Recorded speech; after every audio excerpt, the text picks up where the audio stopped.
Hello, Miss Mona Martin? Yes? Hello, this is Gideon Spitzer with the Stone Rock Herald. How are you today? Oh, very well. How are you, Mr. Spitzer? And please call me Mona. Great, Mona. Well, I wanted to thank you for carving out some time for me today. I understand how busy you must be opening up your own small business. Oh, no, it's my pleasure. I'm just grateful that you want to do a story on us. I just want as many people to know about it as possible. Well, it's very exciting finally having an independent bookstore in our little town. I know it's something my family and friends have been wanting for a long time. I'm just happy we're finally opening soon. Although, I do hear there's a little matter you need to take care of first, before the opening day. Oh, yes, a very important matter, actually. Yes, I heard you have not yet given the store a name. Yes, it's ridiculous, but true. But I'll have one by the end of the week. That's our deadline. So until then, you'll just have to have a placeholder. Oh, that's no placeholder. Oh, that's no problem for sure. I know how you creatives can be. Well, you don't consider yourself a creative, even as a journalist? I suppose in some ways, but if I get too creative, I can get into trouble. Yeah, I understand that. So are you from Stone Rock? Yep, born and bred, all 40 years. And what made you interested in wanting to start a bookstore? Were you always a reader? Definitely. I was an English major, but struggled to find my place after I graduated.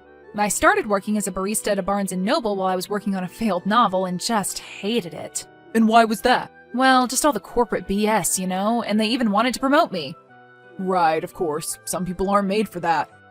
Especially the kind of people who are attracted to working at bookstores, so I ended up taking some business classes, saved some money, begged for some more. And here we are, just a few months away from it finally opening. And that Barnes & Noble that you worked for has recently announced that it's closing its doors, isn't that right? Steakhouse, isn't that hilarious? Well, time marches on, huh? I suppose so, yes. So what's going to make your store stand apart from all that corporate BS, as you say? Well, for one, no bland espresso. Well, then I'm already a fan. And we'll be carrying the kinds of books that those stores don't. Oh, really? Yeah, you can get these types of specialty books online, but there's nothing like browsing in a real bookstore. So, what kinds of books, for instance? Well, as you know, I consider myself part of the LGBTQ community, so there's a large representation of those books. And we also have a vast collection of pagan and occult books. Oh, really? Yeah, and New Age, supernatural, paranormal, anything like that, we just love. That's very interesting. Do you think there's a market for that sort of thing in this little conservative town of ours? Oh, absolutely. Sure, we have plenty of those types, but they're just the loudest voices, you know what I mean? Sure. So you don't foresee any problems having that type of material at your store? Well, no, I don't think so. We have a fairly open-minded society at this point, right? At least, it's not the 1980s anymore. Are you referring to the Satanic Panic? Yep, bingo. Just a bunch of kids and artists being persecuted for trying to express themselves. Well, it's true that our little town is changing, with such an influx of new communities, new businesses, new restaurants. Do you feel like some people are resistant to that type of change? Well, I think some people are, yeah. I think everyone can be in some ways. Change is never easy. The old people especially, right? I mean, the older generations. Well, no, I've met all sorts of cool old people. And everyone's entitled to their own opinions, of course, as long as they respect others while expressing it, right? Well, that does seem to be the goal. Not that we always do in today's world, right? Such a toxic online culture and all. Yeah, it's really rough, but I'm hoping to foster a positive environment with our store.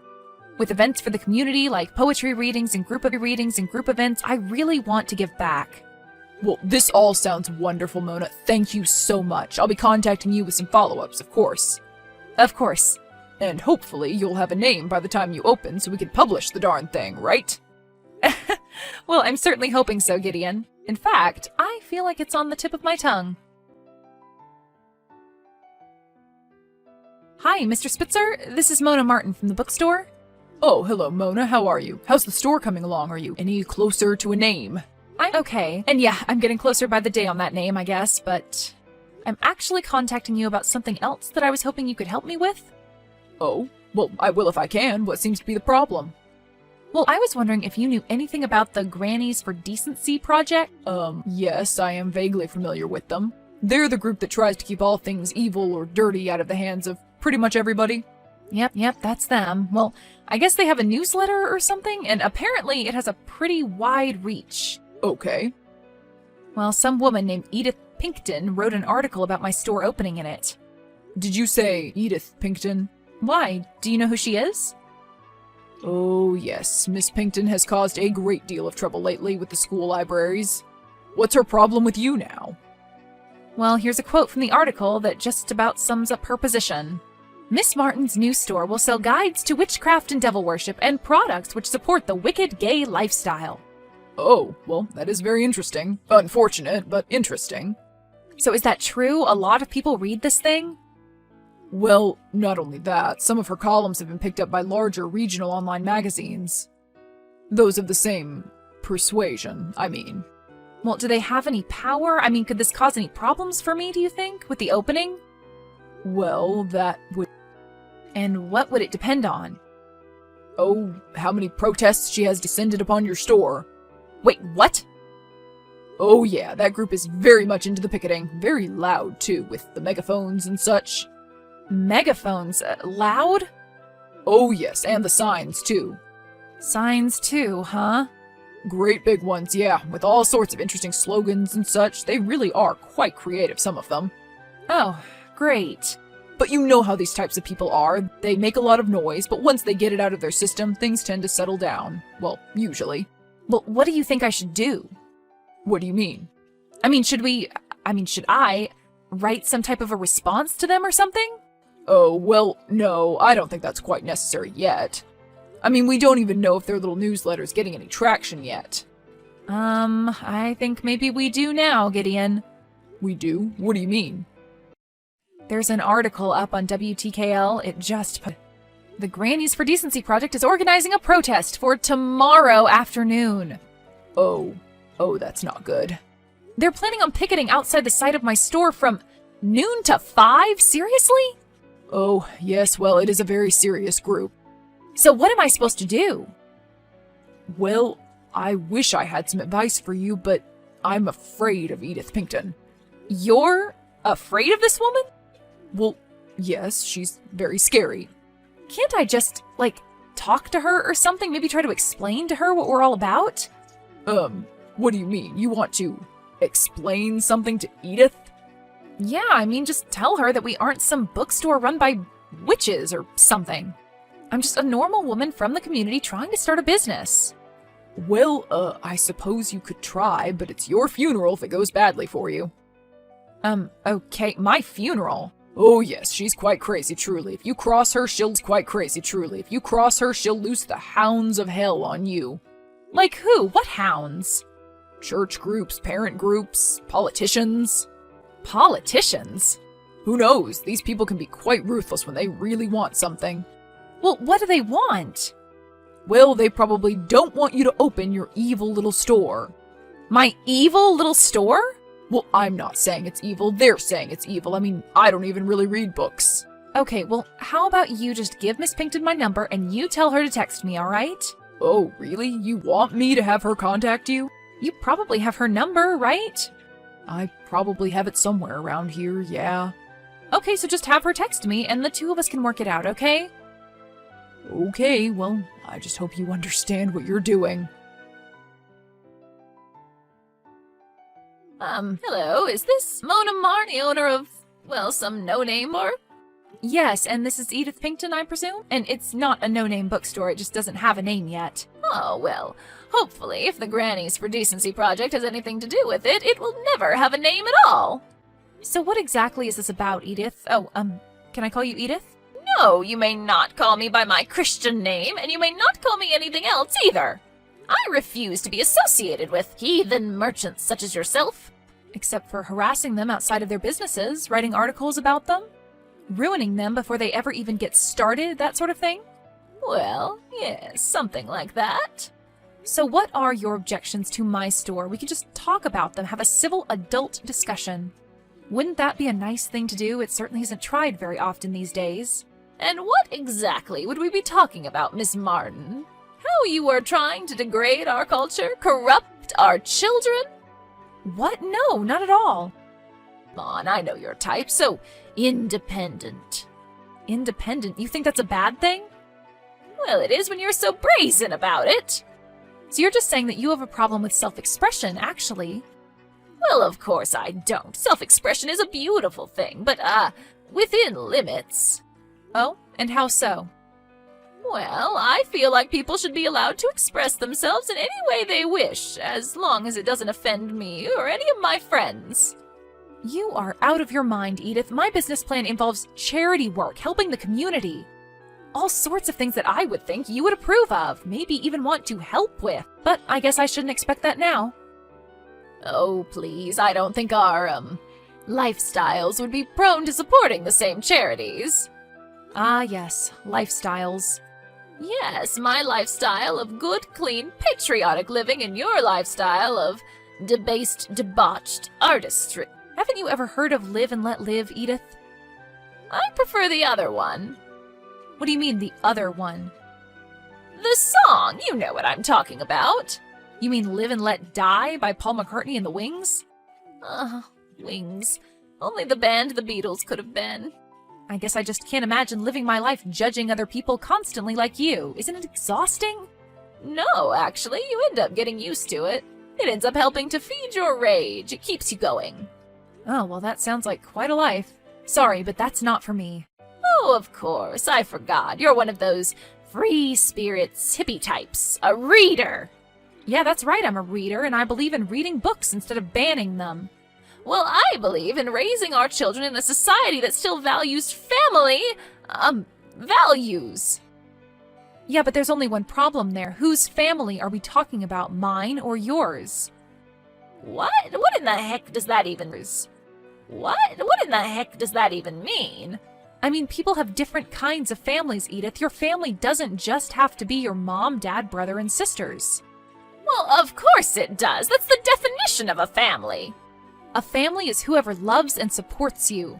Oh, I see. You subscribe to one of those new ways of thinking, huh? Like in one of those little pagan books you sell? They're just religious and philosophical texts like any other. We have plenty of Christian books, too. We just have a lot of the pagan stuff because other bookstores don't carry them. And there's a reason that they don't carry them, because they know that we will be knocking on their doors mad as hornets. They know that we are the ones with the real power. The real power is in books. The real power is in the author's words, not in suppressing them, making noise, whining, and screaming about your values. When all you're really doing is putting people out of business and censoring knowledge of anything that your vision. We have a righteous mission here at Granny's for Decency Project. And our vision is crystal clear, young lady.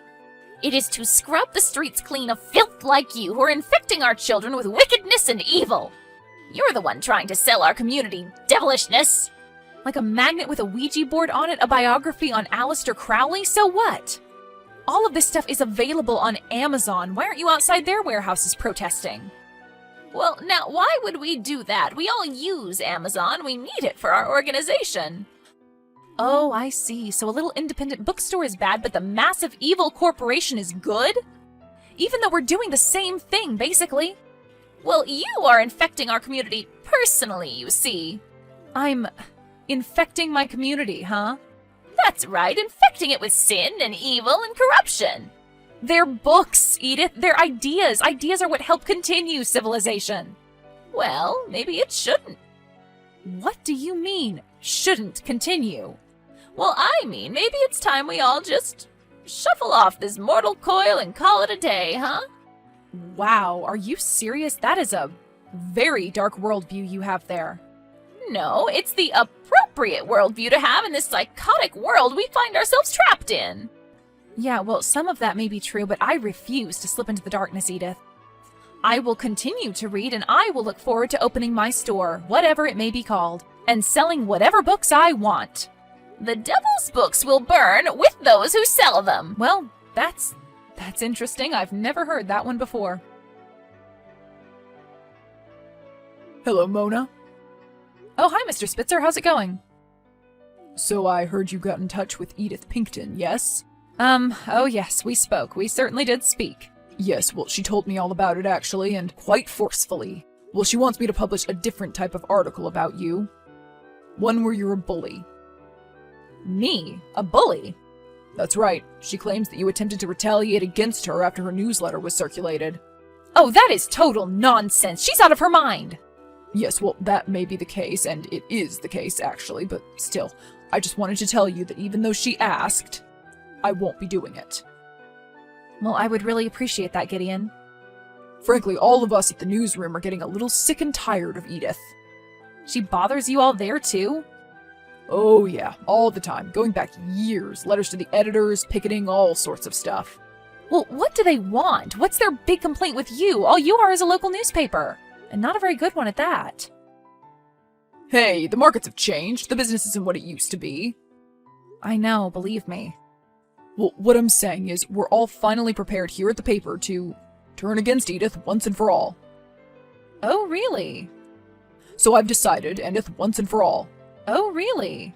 So I've decided, and my editors have agreed, that I'd like to do a story about this little battle you've got going on with Edith and the Grannies for Decency project. But I don't have a battle against them. I just want to open my store. Yeah, but don't you see what a great story that is that we could sell? Tell? What do you mean? You know, the battles of art against censorship. We could make this into a huge story, a national story. Hey, maybe I could get a Nobel, who knows? You know what? I don't think so, Gideon. What? What do you mean? Why not? I think I'm done with reporters for right now, okay? I think I just want to open my store and move on with my life. And never think about Edith Pinkton again. Well, I have to write something about the place. Hey, did you ever think of a name yet? Actually, yeah, a mutual acquaintance of ours gave me a great name. After a grand opening, the Devil's Books finally opened its doors on a clear during her short speech that she finally settled on the name after Edith Pinkton suggested it. The store was a resounding success. Edith got wind of the little line and attempted to put a lawsuit together, trying to get the rights to the name. The case was thrown out immediately, with prejudice. Gideon Spitzer reported on the entire event, but none of the stories were published because no one cared. Hey little sis, how's the new job going? Hey Bree, it's okay. I'm pretty tired though. I'm not used to something so physical. Yeah, I guess you really never had to do anything like warehouse work before, have you? Nope, and it's totally kicking my butt. Well, is there anything I can help you with? The name of a good masseuse, maybe? Yeah, I mean, if you have one, I'll take it. Her name's Poppy, and she's amazing. Well, I hope I can find the time. I'm even working overtime now.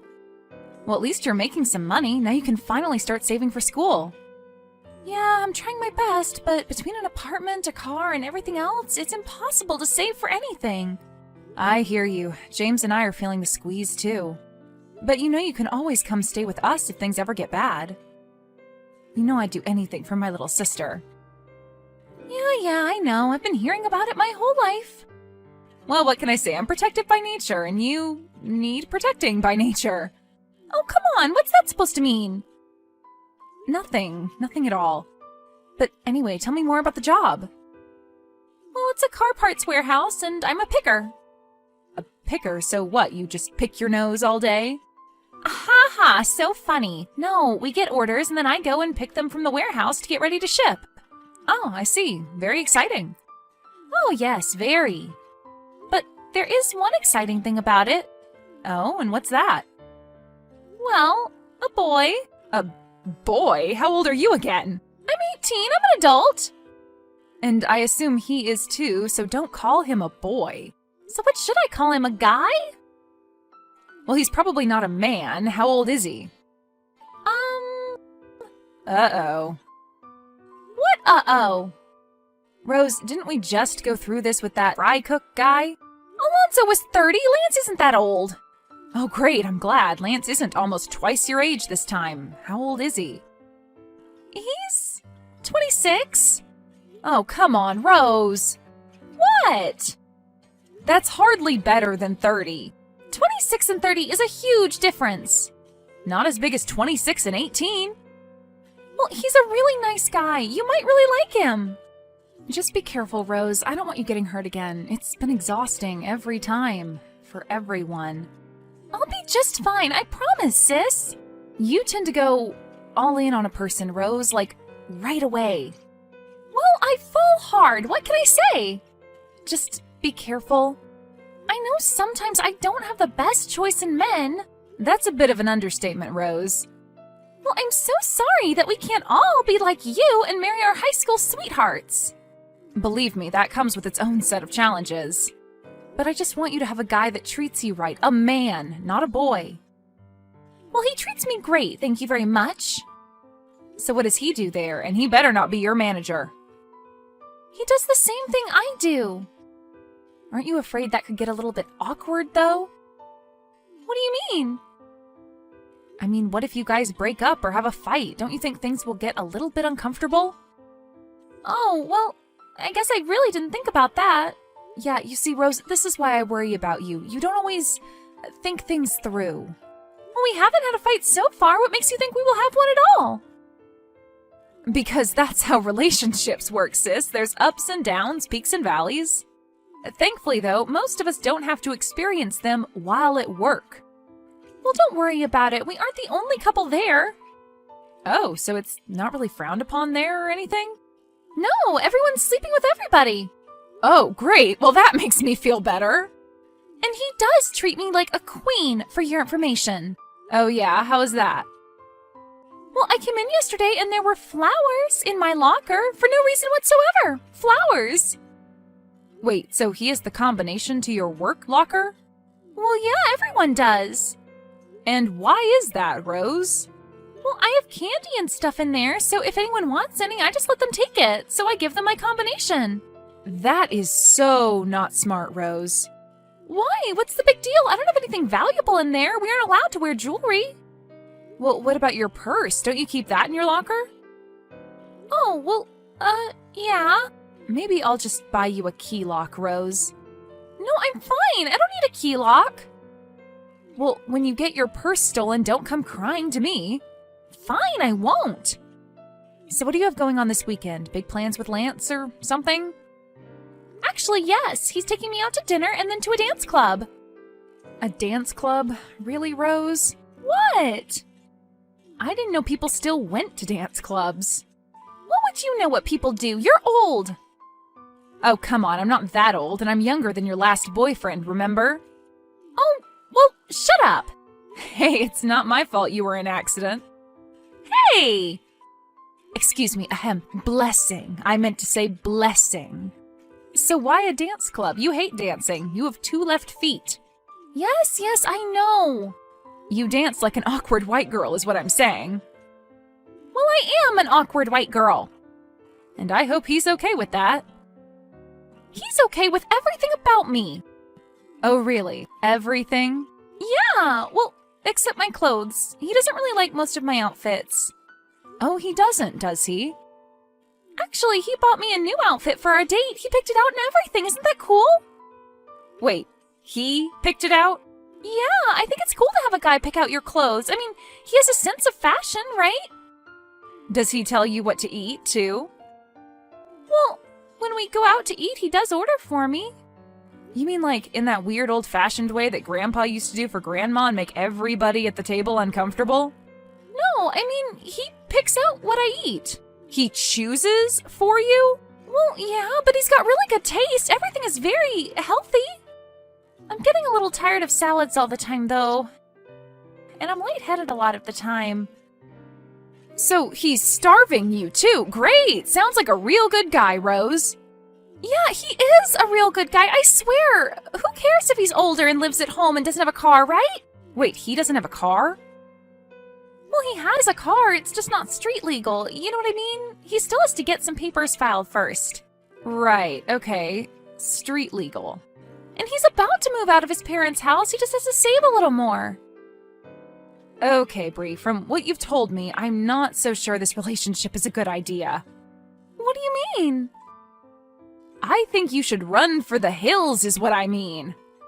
Wait, you're saying I should break up with him? But why? For what? I don't want to. I know you don't want to, but you should. As your big sister, I'm telling you, this is no bueno. Well, I'm not doing it, so there. You're an adult now, so I'm not going to patronize you. No kid gloves or gentle understanding. Okay, fine, whatever. I'm an adult, so I can make my own choice then, right? Exactly. I'm not going to hound you about anything. You're free to make your own mistakes. Well, fine. I will. And I just hope you're mature enough to learn from them.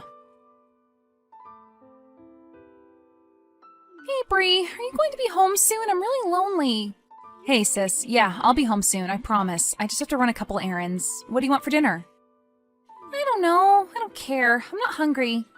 Is it a bad day today? Do you want to talk about it? I'm just down today, even more than I have been. I just can't believe this, you know? Just a few months ago, I was on top of the world. I had a job, my own place, a boyfriend who I thought wasn't a total psycho. I know, honey. I never thought I'd end up having to move in with my sister, emotionally shattered by that psycho, looking over my shoulder wherever I go. It's not your fault, after all he's put you through.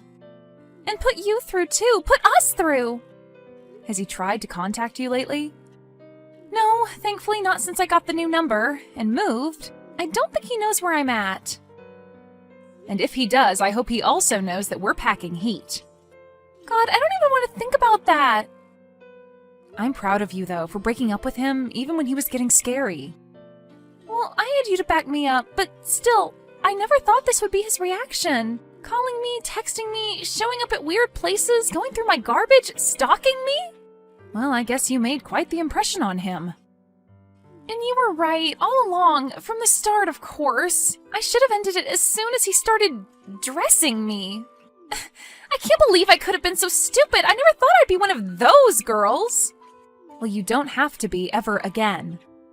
I just feel bad. All of the burden is on you now. You're my sister, Rose. I'd do anything for you. And besides, I feel a little bad myself. You? Why would you feel bad? Well, I should have been more forceful. I should have gotten him the hell away from you sooner, frankly. I'm an adult. It's my choice. That's what you said. Yeah, well, I'm not so sure I was right about that. Well, it doesn't matter now, does it? I just hope the cops can do something about him soon. Believe me, I'm trying, but they said since he hasn't made any overt threats, there's really nothing they can do. Overt threats? He stands outside my bedroom window at night! It's a public sidewalk, they say. Ugh, it's just so infuriating. I know, the system is screwed. I mean, what do they want to do? Wait for him to kill me or something? Well, it wouldn't be the first time a victim of domestic abuse was ignored. So what are we going to do? Well, I think you're safe for now. He doesn't know where I live, yet. But it's only a matter of time before he figures it out. Does he know what I look like? No, I don't see how he would. I mean, you aren't on social media or anything. No, I'm not. One more reason to be thankful of that. Well, is there anything illegal that he gets up to? Like what? What do you mean? I don't know, drugs, anything? Well, no, nothing like that. It's too bad. Except, wait, oh my god. What? I guess I totally forgot or blocked it out or something because this happened right around when everything was getting crazy. What happened, Rose? Well, he and some guy at work, Taz. Taz? Yeah, his real name's Mark, but he has really bad ADHD. I told him it's not cool to call him that, but he said that he liked it. Moving on. Well, they had a scheme. They were planning to steal parts out of the warehouse to sell. Oh, great. Do you know if they went through with it? I mean, I don't know, but I bet they did. That's when I was beginning to realize what a bad guy Lance was. Do you think any of that could be helpful to you? It just might be. Hello, is this Lance Bottoms? I don't know. That depends on who's asking. My name is Marshall Applebaum. Detective Marshall Applebaum. Private detective, that is. Oh, how may I help you, Detective Applebaum? Well, Mr. Bottoms, I'm contacting you on behalf of your former employer, ACHS Motors Corp. Oh, yeah. Okay. Well... You were recently terminated from ACHS Motors Corp, were you not?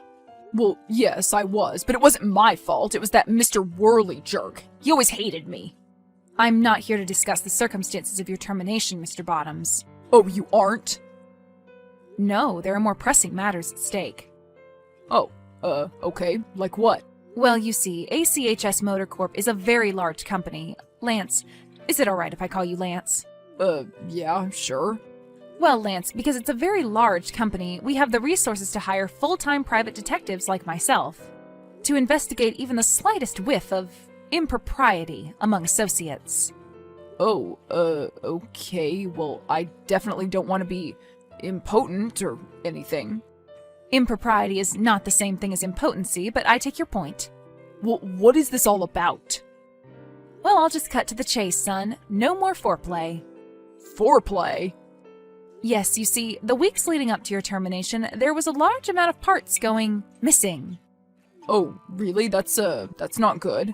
Yes, it isn't, and even odder, as soon as you were terminated, the phenomena ceased. Well, wasn't somebody else fired around the same time as me? What's his name? You wouldn't be thinking of Mark Taz Jacobs, would you? Yeah, Taz. I've already ruled him out, actually. You did? I mean, you did. Oh, okay. Interesting. What was his, alibi or whatever? Alibi? Oh, well, what does it matter to you? It's checked out. Well, I was just wondering. Well, it isn't relevant. So, what, you think I did it? It's a little curious, is it not, for everything to just cease as soon as you get the proverbial axe, as they say? Well, no, it's just a coincidence. If anything, somebody's trying to frame me for it. Yeah, that's right. And how would that be, Lance? Well, whoever was doing it probably stopped when I quit. Got fired? Just to make it look like it was me. Interesting theory, I'll look into that. Oh, you will? Really? No. Mr. Bottoms, are you aware of the recent security system that was installed in the warehouse? Security system? When? Over the Christmas holiday. But they didn't tell us about any new security system. Well, yes, it's very state-of-the-art. Cameras, sound, the entire setup. It's a thing of beauty, really. Oh crap. Yes, Mr. Bottoms, crap indeed. So, what are you saying? I'm saying that we have, on video, in living color, multiple instances of you and your accomplice, one Mr. Mark Taz Jacobs, stealing parts of the warehouse. What? No way! Yes way, Mr. Bottoms, yes way. And I must say, from the evidence I've seen, a more egregious case I cannot recall. Well, are you gonna call my parents? Please, man, please don't call my parents. Your parents? Oh, no, Mr. Bottoms, we're calling the police. What? The police? No! Well, yes, the amount you've stolen, it's considered grand larceny. A felony, Mr. Bottoms. You're facing 50 years at minimum. Stop saying my name! What, Bottoms? What's wrong with Bottoms? This can't be happening. Man, it can't. I'll give all the parts back, I swear. You still have them? Well, no, I sold them. But I can give you the money for it. You still have the money? Well, no, I spent that too, but I'll get another job and then I'll earn enough to pay you back. You can pay society back in prison, Mr. Bottoms, where you can make 10 cents an hour making knockoff elves on shelves for orphans. I'll do anything, sir, anything. Can we just forget this, please? You want us to just put this all behind us? Yes, please. What can I do? Just name it. Well, there is one thing you can do, possibly, that may help your chances, good behavior and all. Judges like that sort of thing. What is it, for the love of God? Tell me, man. Rose Marks. Rose? Oh, what about her? Well, the company has had a litany of complaints about your behavior toward her. In fact, I've been asked to look into this as well. What do you mean? Are you aware that she is no longer with ACHS Motor Corps? I think so, yeah. And that she had to quit due to emotional distress? Well, I guess I hadn't heard that part. Her claim was that you had been stalking her. What? Harassing her. No! Making her life a living hell. Huh? Well, I know this is a bit unorthodox, but we've decided, if you agree to cease and desist this creepy and pathetic behavior, and move on with your stupid little useless life... Yeah, I can do that. Then we won't pursue this matter any further. Done. Consider it done. Well, then I'm happy we can be in agreement. Yep, fine, no problem. Rose who? Exactly, Mr. Bottoms, and I can assure you if you ever breach this deal of ours, there will be the most dire of consequences for you and your family. My family too? That's right. Okay, message received. Goodbye, Mr. Bottoms. Hey, sis. Hey, how'd it go? Did he buy it? Hook, line, and sinker. I told you he was stupid, didn't I? I'd scared him so bad by that point, he would have thought giving up sugar was a reasonable offer. You're insane, Bree. Hey, you mess with my sis, you're messing with me. But isn't it, like, against the law to impersonate a detective or something? Not a private detective, I think. I don't know, I could be wrong about that. Best we not tell anybody about this until the statute of limitations is over. I just opened a window, Bree. Spring is coming. Oh yeah? How do you feel? Free. I feel free.